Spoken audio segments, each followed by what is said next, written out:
So, my name's Martin Crowley, and I'm a professor of French in the university, and I'm Director of Studies in Modern and Medieval Languages at Queen's College, Cambridge. Well, so in addition to the fantastic course, which you would get whichever college you signed up to, we have a really strong culture in Queen's of, first of all, pushing our students very hard intellectually. We insist that you take yourself seriously as a linguist and as a thinker, but we only let ourselves do that. We only let ourselves challenge people in that kind of way, asking people to be ambitious and to be bold and to be the best linguist and thinker that they can be. We only let ourselves do that because we also support our people really well all the way through your course. And we make sure that you are developing and progressing in the way that you want to.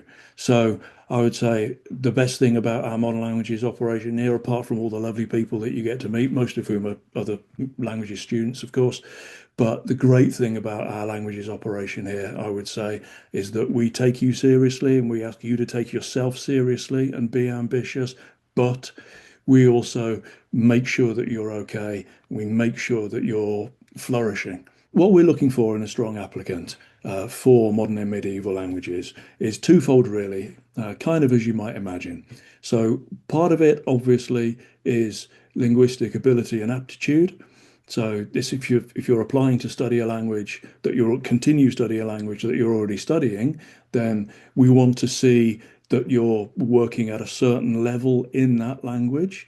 And that's just to make sure that you would slot into the work that we do in first year here, that you're at the right, you're going to be at the right kind of level for that.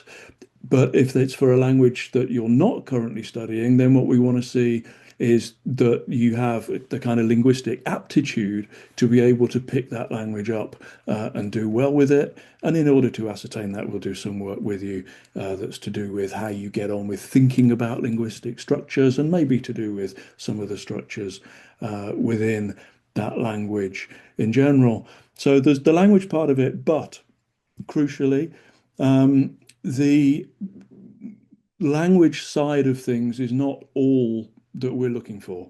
We want to know that you are going to have the relative necessary level of proficiency in order to be able to thrive in this course. But crucially, it's really important to us as well that you bring a kind of intellectual curiosity, that you're strongly motivated yourself to think critically about the materials that you come into contact with and constantly to be challenging yourself to develop how you think.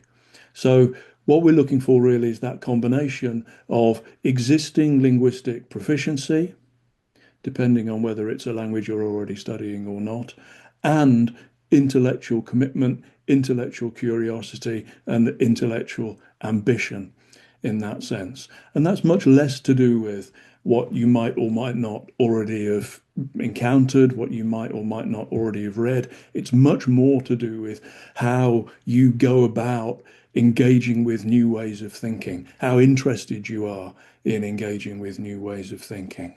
So if you're thinking of applying for a language that you're not currently studying, then one really important thing to bear in mind is that we will want to see evidence that you've already been engaging with that language and that language area. Now, clearly, we're not imagining that you're going to be able to turn up and already speak the language because by definition, you're not already studying it. But we will expect you to have engaged with it enough to be able to talk about, for example, differences that you've noticed between that language and the languages that you already know. We will be looking to explore those kind of linguistic questions with you in relation to whatever you might already have been able to encounter from this potential new language that you're interested in. The second thing is also explore the culture of that language area. So whatever it is you're interested in, go and find some examples of that, those cultural kind of forms, those cultural activities, go and find examples of those in this language area for the language that you're not yet studying and explore them and think about them. Yes, you won't be able to understand them perfectly because you can't understand the language perfectly yet, but we will also want to see that you are already engaging with the culture of this language that you're thinking about studying, because we want to see why you want to study it. What is it that's motivating you, and how are you exploring that motivation already?